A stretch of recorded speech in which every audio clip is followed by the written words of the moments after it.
morning, all of you. Now we understand what is fragmentation. As in name fragment means part. Fragmentation means part.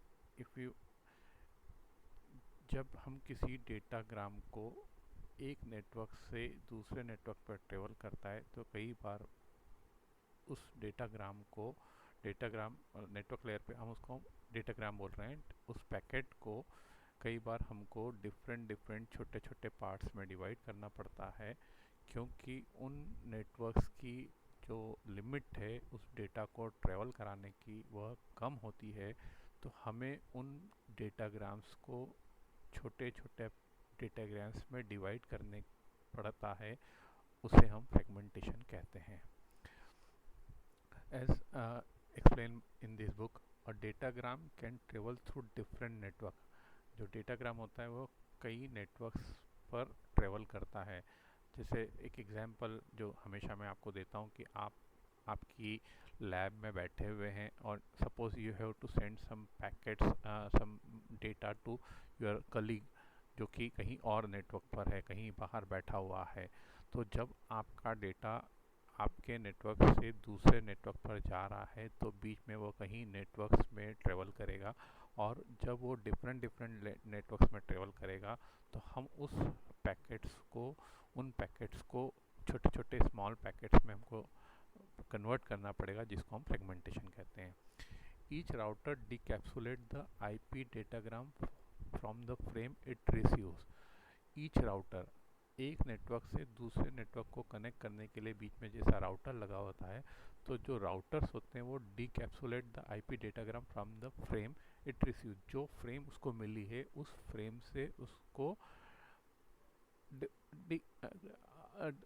से उसको लेगा और वो आगे के नेटवर्क के हिसाब से उसको वो करेगा कि वो कितने साइज का उसको डेटाग्राम का पैकेट बनाना है, and then encapsulate it into another frame. और डीकैप्सुलेट भी करता है और इनकैप्सुलेट भी करता है, क्योंकि कई बार ये होता है कि जैसे सपोज मेरा एक नेटवर्क है, सपोज एक ये कोई यहाँ नेटवर्क है और यहाँ हमारा राउटर लगा हुआ है, यहाँ हमारा दूसरा नेटवर्क है, यहाँ से इसको मुझे इस नेटवर्क पर कोई पैकेट ट्रेवल करना है। तो इस नेटवर्क से जब पैकेट इस नेटवर्क पर जाएगा, यहाँ का जो ट्रेवलिंग है वो कम की है, यहाँ ज़्यादा डेटा ट्रेवल कर सकता है, तो यहाँ से वो इसको डिकैप्सुलेट करेगा, फिर वापस इनकैप्सुलेट करेगा। इस तरह की प्रोसेस वो करता है। The format and size of the receiver frame depends on the protocol used by the physical network through which the frame has just traveled. तो वो जो फ्रेम है ना, फ्रेम का कॉन्सेप्ट हम पढ़ेंगे आगे जब हम स्लाइडिंग विंडो और प्रोटोकॉल्स और दूसरे प्रोटोकॉल्स की बात करेंगे, तब और कुछ कॉन्सेप्ट्स इससे रिलेटेड पढ़ेंगे तो आपको और अच्छे से क्लियर होगा। बट अभी आप ये समझें कि जब आपका डेटाग्राम जो फॉर्मेट और साइज़ है वो किस पर निर्भर करता है, फिजिकल नेटवर्क पर निर्भर करता है, which the frame has just travelled, जहाँ से वो फ्रेम ट्रेवल कर रही है। The format and size of the sent frame depends on the protocol use by the physical network. उस फिजिकल नेटवर्क पर जो प्रोटोकॉल यूज़ किए हैं उस पर निर्भर करती है साइज और कितने number of frames through which the frame is going to travel. For example, if a router connect a LAN to a WAN, it receive a frame in the LAN format and send a frame in the WAN format. जैसा यहाँ समझाया है कि कोई यदि router है वो एक LAN, उसका मतलब एक कनेक्शन वो थ्रू LAN है, फिर दूसरा इस तरफ जो है कनेक्शन में WAN है, तो यहाँ से कोई पैकेट ट्रेवल कर रहा है तो LAN का अपना साइज और फ्रेम का फॉर्मेट होगा, WAN का अपना साइज और फ्रेम का फॉर्मेट होगा। It receive a frame in the LAN format and send a frame in the WAN format. अब इसको और डिटेल में समझने के लिए हमको समझना होगा पहले व्हाट इज MTU। MTU मतलब मैक्सिमम ट्रांसफर यूनिट। MTU क्या है? Each data link layer protocol has its own frame format in most protocol. Each data link layer, हर जो भी डेटा लिंक लेयर प्रोटोकॉल है उनका अपना एक फ्रेम फॉर्मेट होता है प्रोटोकॉल के हिसाब से। One of the field define in the format is the maximum size of the data field. जो एक इम्पॉर्टेंट चीज़ है उसमें maximum size of the data field का कितना साइज होगा. इन other word, when a datagram is encapsulated in a frame, datagram is encapsulated in a frame. आप देख रहे हैं डायग्राम में, ये आईपी डेटाग्राम है और ये फ्रेम है. तो जो आईपी डेटाग्राम है इसमें हम आगे हेडर लगा देंगे. अभी अपन देखेंगे हेडर फॉर्मेट जो अपन ने देखा है आईपी का हेडर फॉर्मेट, और इसके कुछ फील्ड्स के बारे में अपन अभी और डिस्कस करेंगे.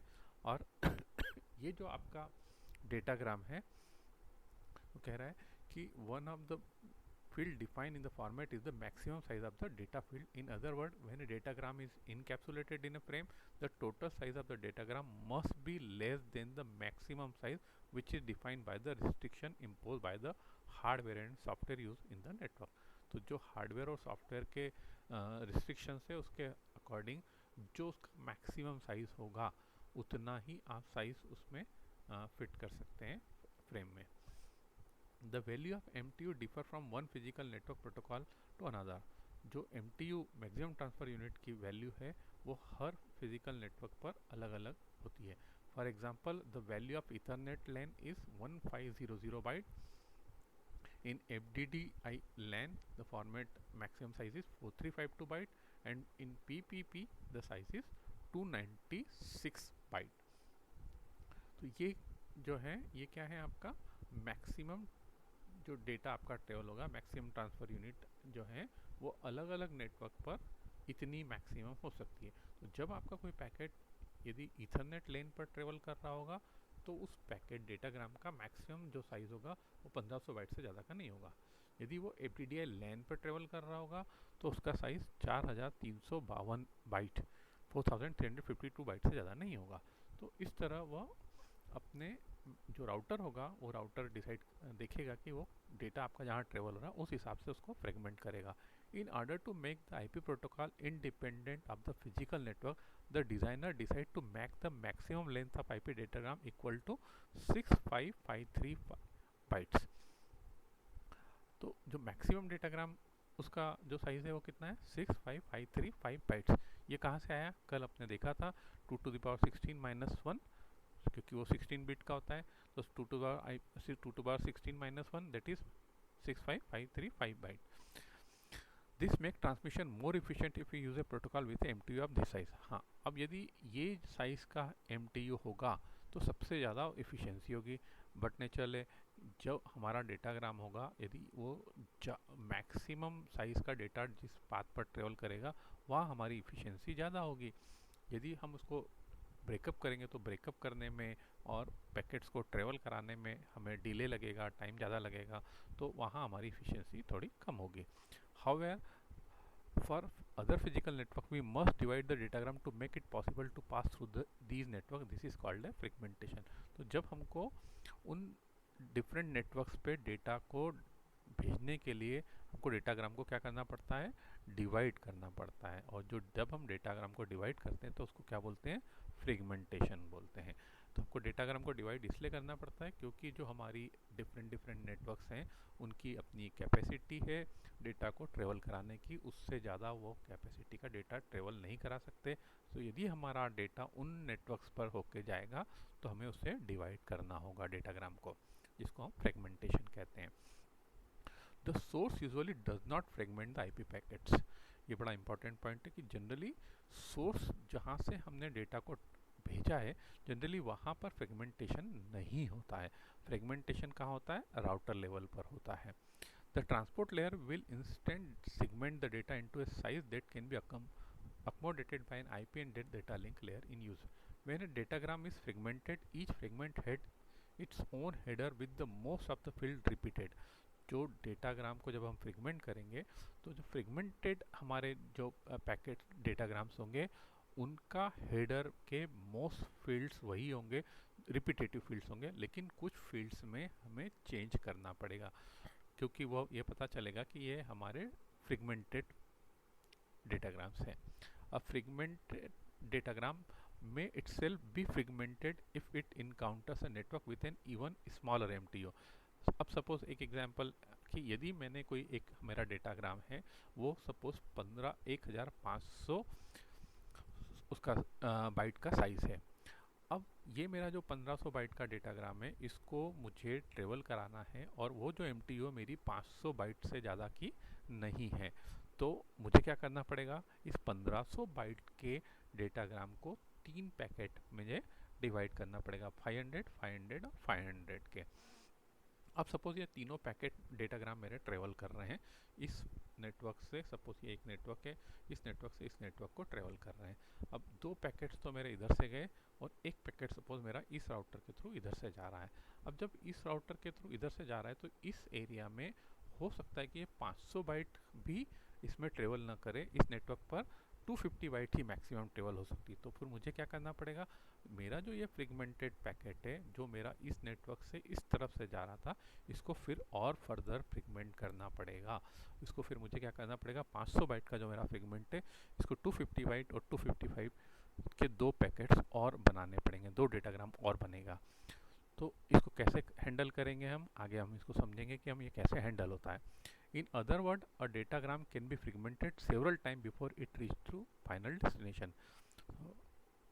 एक सोर्स से, यहाँ से मेरा डेटाग्राम इस डेस्टिनेशन के यहाँ तक पहुँचने में कई बार फ्रेगमेंट और डिफ्रेगमेंट होता रहता है।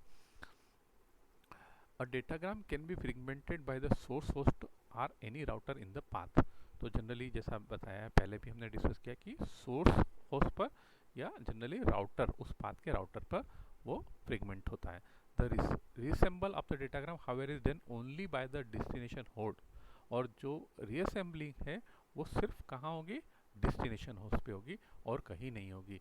मान लो मैंने इस सोर्स से इस यहाँ से कॉलेज की लैब में बैठ के कोई आपने डेटाग्राम सेंड करा है, और आपका जो डेस्टिनेशन होस्ट है, आपके कोई फ्रेंड है जो बाहर रह रहे हैं, उनके वहाँ पर वहाँ उसको मिल रहा है, तो उस जहाँ डेस्टिनेशन पर वो मिल रहा है उसी जगह पर सारे जो आपके पैकेट डेटाग्राम है वो रीअसेंबल होंगे। Because each fragment become a independent datagram, जितने भी फ्रेगमेंट होते हैं वो एक इंडिपेंडेंट डेटाग्राम कहलाते हैं। Where the fragmented datagram can travel through different routes, और जो फ्रेगमेंटेड डेटाग्राम होंगे, जैसे मैंने कहा पहले भी बताया कि जरूरी नहीं है को सेम ही रूट फॉलो करें, they can travel into different routes and we can never control to guarantee which route a fragmented datagram में टेक। ये कोई ऐसी गारंटी नहीं है, बिकॉज ये पैकेट स्विचिंग, सर्किट स्विचिंग और पैकेट स्विचिंग जैसा हमने पहले पढ़ा है, उसमें जरूरी नहीं कि वो सेम पाथ फॉलो करे, इट डिपेंड्स, वो डिफरेंट पाथ भी फॉलो कर सकते हैं।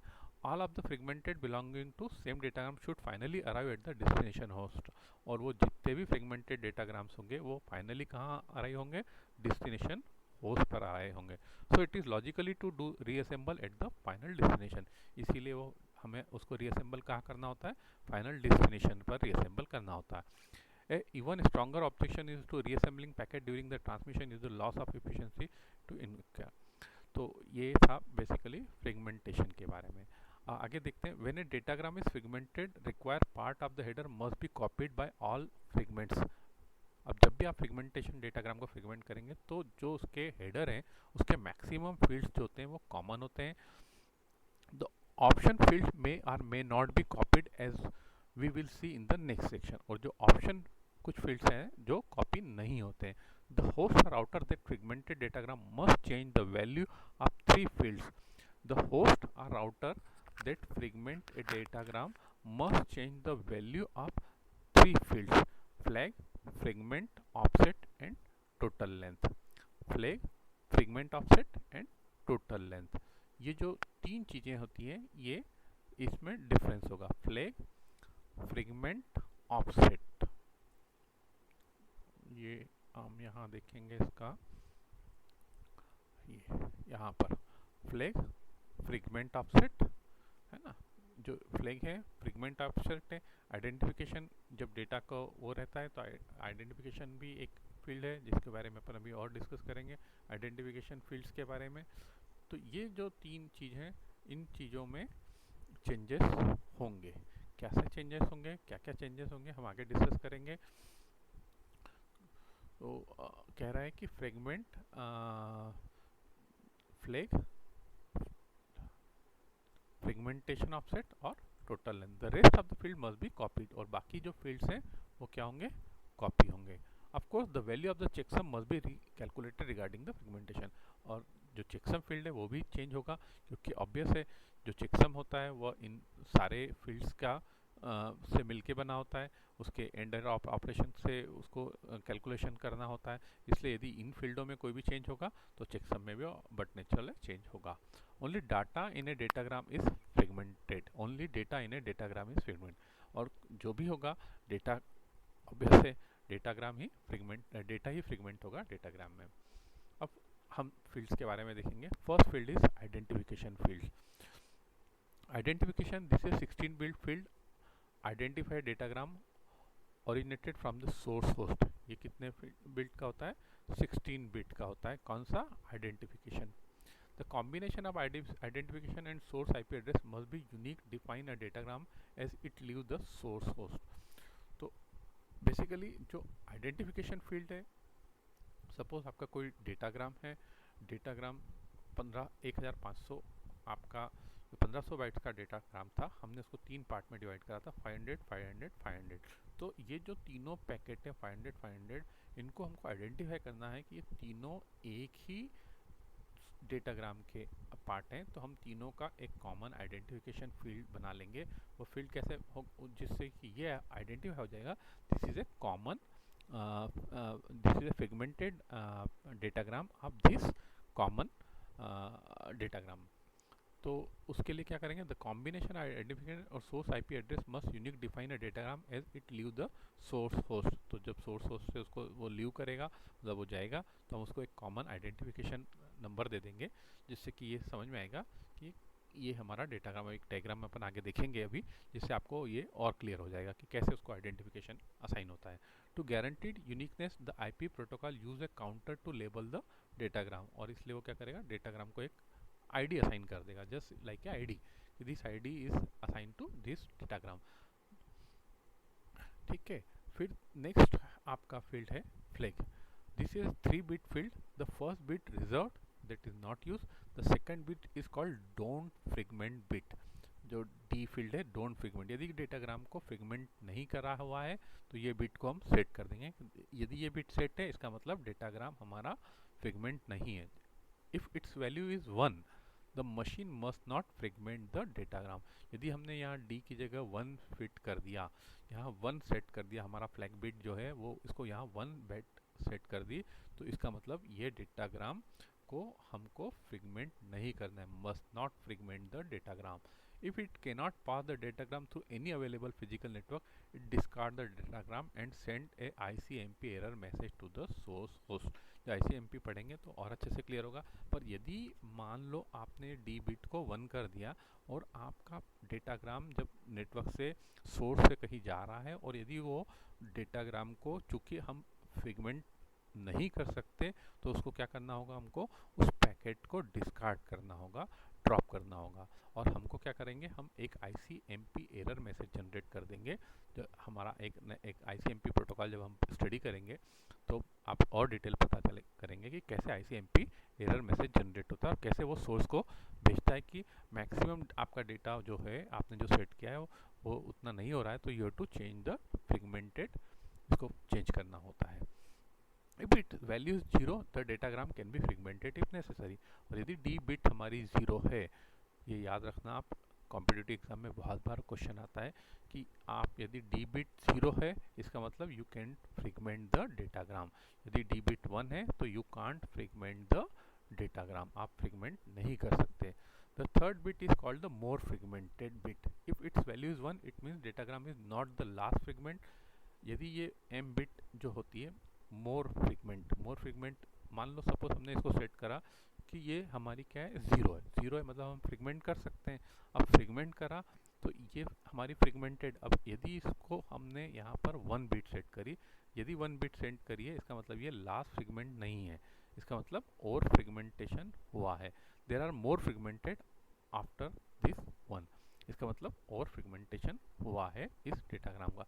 If it's value is 0, it means that this is the last and only fragmented. और यदि ये m की वैल्यू 0 है, इसका मतलब ये क्या है? ये लास्ट फ्रेगमेंटेड पैकेट है डेटाग्राम का, ये लास्ट फ्रेगमेंटेशन है। एक डायग्राम अभी आप समझेंगे तो इसमें आपको और अच्छे से क्लियर हो जाएगा d और m का। Next is the fragment offset. अब फ्रिगमेंट ऑफसेट में क्या होता है, it is a this is a 13 bit field show the relative position of this fragment with respect to the whole datagram। ये कितने बिट का होता है फ्रिगमेंट ऑफसेट, 13 बिट की फील्ड है। 13 बिट की field it is relative position of the fragment with respect to the whole datagram. अब यहाँ डायग्राम से समझते हैं कि कैसे फ्रिगमेंट ऑफसेट कैलकुलेशन होता है। सपोज इस डायग्राम में आपका जो डेटाग्राम है वो है टोटल 4000 बाइट का, 4000 बाइट का डेटाग्राम है आपका। अब ये जो 4000 बाइट का डेटाग्राम है तो इसकी इनिशियली ऑफसेट वैल्यू है 0 डिवाइडेड बाय 8, दैट मीन्स 0। 0 कैसे, जो इनिशियल आपका जो पहला बाइट है, जो इनिशियल स्टार्ट है दैट स्टार्ट फ्रॉम द 0 0 0 0, तो इसलिए इसकी ऑफसेट वैल्यू कितनी होगी इस डेटाग्राम का। जब हम हेडर साइज में offset in the field of fragment offset में एंट्री क्या करेंगे, हम एंट्री करेंगे 0 की। Now this datagram is divided into 3 part. 3 fragmentation करा हमने, 1400 के फ्रिगमेंट हुए। 14 से कैसे, 0 से लेके 1399, 1400 से 2799 और 2800 से 3999। तो हमारे कितने टोटल फ्रिगमेंट हुए, 3 फ्रिगमेंट हुए हैं। इसको क्योंकि ये 3 फ्रिगमेंट क्यों करने पड़े हमको, क्योंकि ये जब हमारा डेटाग्राम ये डेटाग्राम ट्रेवल करेगा किसी नेटवर्क पे, तो वो जो नेटवर्क है उस नेटवर्क में 1400 बाइट से ज़्यादा का MTU नहीं है। तो हमारा MTU कितना है, 1400 का। अब 1400 का MTU हमारा मतलब मैक्सिमम ट्रांसफर यूनिट हमारी 1400 है। तो हमारा जो पहला ऑफसेट होगा वो 00 से 1399 होगा and the offset value is 0 divided by 8 means 0। तो जो हमारा हेडर फॉर्मेट होगा उसमें ऑफसेट में हम क्या एंट्री करेंगे, 0 एंट्री करेंगे। नाउ नेक्स्ट इज 1400 से 2799। तो now the offset value is 1400 divided by 8, that means 175। तो वहाँ हमारी एंट्री क्या होगी, 175 की एंट्री होगी। और जो थर्ड होगा हमारा वो ऑफसेट होगा 2800 डिवाइडेड बाय 8 मीन्स 350। तो वहाँ पे ऑफसेट जो ऑफसेट फ्रिगमेंट ऑफसेट है उसमें हम एंट्री क्या करेंगे, 350 की एंट्री करेंगे। तो इससे हमें समझ में आ जाएगा कि हमारा ये पहला डेटाग्राम का वो जो फ्रिगमेंटेड पहला फ्रिगमेंटेशन है, दूसरा फ्रिगमेंटेशन है और ये तीसरा फ्रिगमेंटेशन है।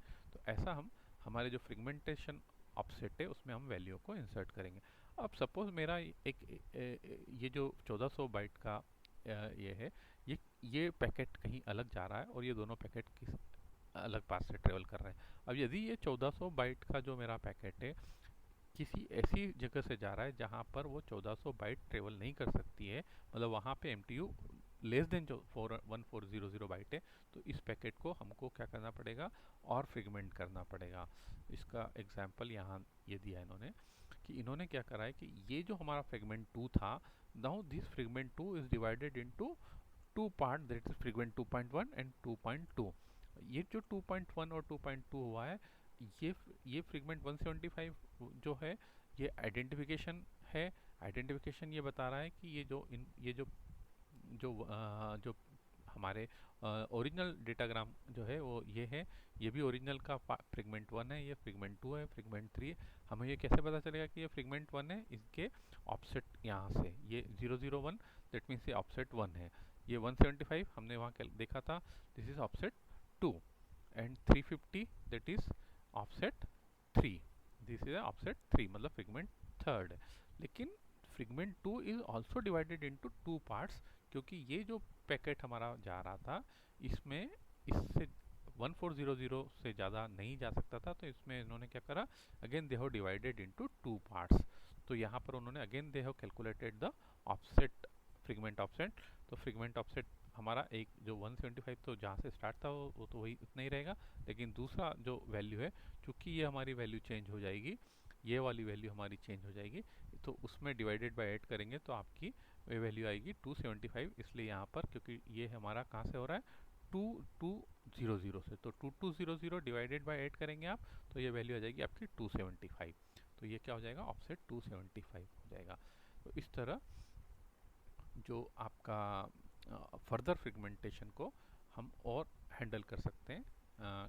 ये दोनों एग्जाम्पल आपको बनाने पड़ेंगे एग्जाम में, आप ध्यान से समझें इन दोनों एग्जाम, ये वाला diagram, then you draw this diagram regarding fragmentation. ये आपको बताना पड़ेगा what is D, what is M in the fragmentation, तो आपको फिर इस पर ये बेस्ड कुछ छोटे छोटे से न्यूमेरिकल्स हैं इसमें आप ज़रूर इनको स्टडी करें छोटा सा। और यदि आपको इसमें कोई डिफ़िकल्टी हो तो आप मुझसे व्हाट्सएप पर या मेल के थ्रू आप मुझसे पूछ सकते हैं।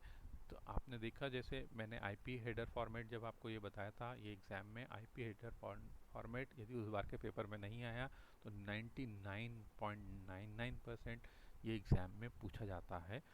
इसमें आप ध्यान से रखें कि पहला वर्जन मतलब क्या, IPv4 है, IPv6 है, हार्डवेयर लेंथ कितनी है, 4 बाइट की होती है, सर्विस टाइप हमारी सर्विस कौन सी टाइप की सर्विसेज हैं, टोटल लेंथ देन आइडेंटिफिकेशन अभी हमने डिस्कस किया, फ्लैग हमने डिस्कस किया, फ्रेगमेंट ऑफसेट हमने डिस्कस किए, टाइम टू लीव मैंने आपको बताया था कि पैकेट जो रहता है डेटाग्राम होता है उसका एक स्पेसिफिक टाइम होता है या टाइमर लगा रहता है कि ये पैकेट पूरे नेटवर्क में कितनी देर तक ट्रेवल करेगा।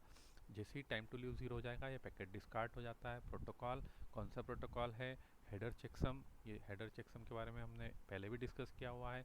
Source IP address and destination IP address, option fields के बारे में हम और स्टडी करेंगे।